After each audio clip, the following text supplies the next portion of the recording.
राज्य सरकारों और राज्यपालों के बीच बढ़ रहा टकराव। अगर इस टकराव को न रोका तो देश हित में निर्णय लेने होंगे मुश्किल।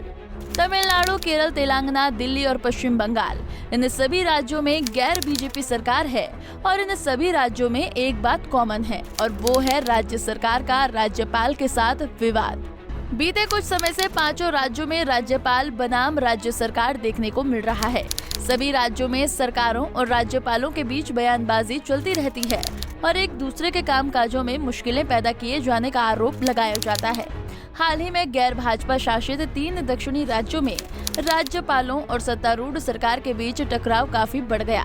तमिलनाडु के आर एन रवि को वापस बुलाने की मांग की। केरल के राज्य के विश्वविद्यालयों के चांसलर पद पर राज्यपाल आरिफ मोहम्मद खान की जगह शिक्षाविदों को नियुक्त करने के लिए अध्यादेश मार्ग प्रस्तावित किया और तिमिलीसाई सुदर्शन राज ने संदेश जताया कि तेलंगाना में उनका फोन ट्रैप किया जा रहा है। आइए जान लेते हैं सभी राज्यों में चल रहे विवाद के बारे में और ये भी जानेंगे कि राज्यपाल के पास क्या क्या अधिकार होंगे। केरल में क्यों है विवाद? केरल में सत्तारूढ़ LDF यानी कि लेफ्ट डेमोक्रेटिक फ्रंट का में राज्यपाल आरिफ मोहम्मद खान के साथ कई बार टकराव हो चुका है। LDF ने कहा कि उनसे राज्य के विश्वविद्यालयों में राज्यपाल की जगह प्रतिष्ठित शिक्षाविदों को चांसलर बनाने के लिए बुधवार को अध्यादेश लाने का फैसला किया। कांग्रेस और भारतीय जनता पार्टी दोनों ने इस फैसले का विरोध किया है। मुख्यमंत्री कार्यकाल के बयान के अनुसार मंत्रिमंडल की बैठक में फैसला किया गया कि खान ने अध्यादेश को मंजूरी देने की सिफारिश की जाएगी, जो कि विश्वविद्यालय कानूनों में चांसलर की नियुक्ति से संबंधित धारा को हटा देगा। इस धारा में कहा गया है कि राज्यपाल राज्य के 14 विश्वविद्यालयों के चांसलर भी होंगे। तेलंगाना में क्या है विवाद?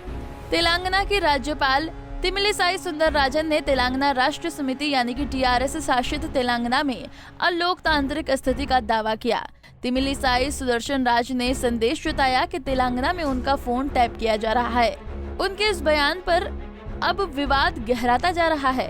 तेलंगाना CPI के वरिष्ठ नेता के नारायण ने तो यहाँ तक कह दिया कि हमारे देश के लिए गवर्नर सिस्टम उपयोगी ही नहीं और सभी ने PM मोदी से आह्वान किया है कि सभी राज्यपालों को तुरंत हटा देना चाहिए। तमिलनाडु में विवाद।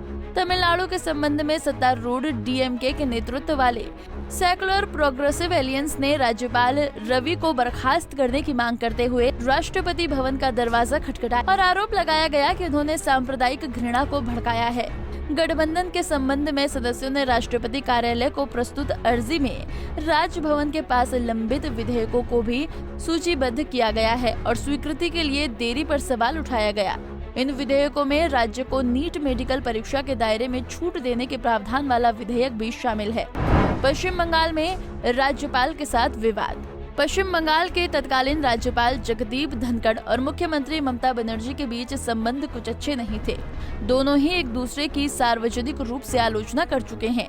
ये विवाद कोरोना के कारण लॉकडाउन के बाद तब शुरू हुआ जब राज्यपाल ने नियमित रूप से राज्य प्रशासन और पुलिस को लॉकडाउन को प्रभावी ढंग से लागू करने में उनकी विफलताओं पर तंज कसा। केजरीवाल और LG का विवाद। दिल्ली में आम आदमी पार्टी की सरकार है और यहाँ उपराज्यपाल को बदल रहे हैं, लेकिन सरकार के साथ विवाद थमने का नाम नहीं ले रहा। नजीब जंग के बाद अब केजरीवाल का विवाद VK सक्सेना के साथ है। अरविंद केजरीवाल का आरोप है कि LG उनकी सरकार की महत्वपूर्ण योजनाओं की स्वीकृति में रोड़ा अटका रहे हैं, तो वहीं LG का कहना है कि सरकार जनता के हित में काम नहीं कर रही है।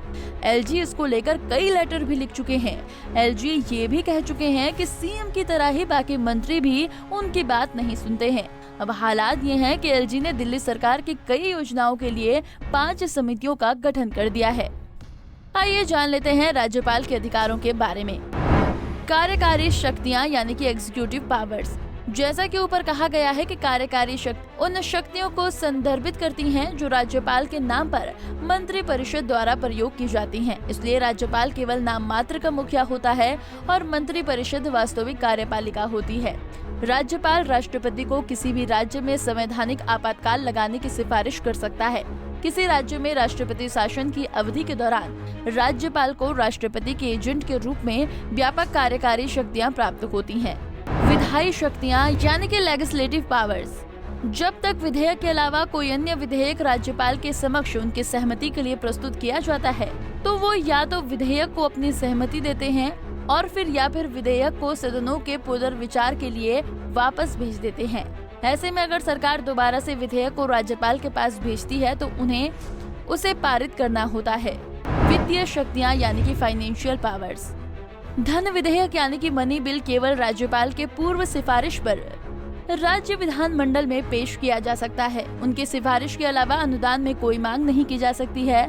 अप्रत्याशित खर्चे यानी कि वो खर्चे जिनके बारे में कोई प्लानिंग न की गई हो, जो अचानक सामने आ जाएं, को पूरा करने के लिए राज्यपाल की सिफारिश के बाद आकस्मिकता निधि यानी कि कॉन्टिजेंसी फंड से पैसा निकाला जा सकता है। राज्यपाल नगर पालिका और पंचायतों की वित्तीय स्थिति की समीक्षा के लिए हर 5 साल में वित्त आयोग यानी कि फाइनेंस कमीशन का गठन करता है। अब सवाल ये उठता है कि राज्य सरकारों और राज्यपालों के बीच बढ़ रहे टकराव को कैसे रोका जाए। क्या राज्यपाल को मुख्यमंत्री की मंजूरी के साथ नियुक्त करना चाहिए? लेकिन अगर ऐसे किया गया तो जिस मकसद के लिए राज्यपाल को नियुक्त किया जाता है वो पूरा नहीं हो पाएगा, क्योंकि कई बार राज्यपाल को मुख्यमंत्री की इच्छा के विरुद्ध जाकर भी निर्णय लेने पड़ते हैं। तो इसलिए राज्यपाल को नियुक्त करने के लिए मुख्यमंत्री की मंजूरी लेना सही साबित नहीं होगा। इसके अलावा राज्यपाल को नियुक्त करने से पहले मुख्यमंत्री से एक सलाह कर सकते हैं। ऐसा करने से ही आने वाले समय में राज्य के कार्य बिना किसी समस्या के पूरे किए जा सकते हैं। अगर देश में विकास की गति को बढ़ाना है तो मुख्यमंत्रियों और राज्यपालों के बीच टकराव खत्म करना होगा। राज्य सरकार और राज्यपाल के बीच टकराव रोकने के लिए आपके क्या सुझाव हैं, हमें कमेंट सेक्शन में जरूर बताएं। Bureau report, Punjab Kesari TV.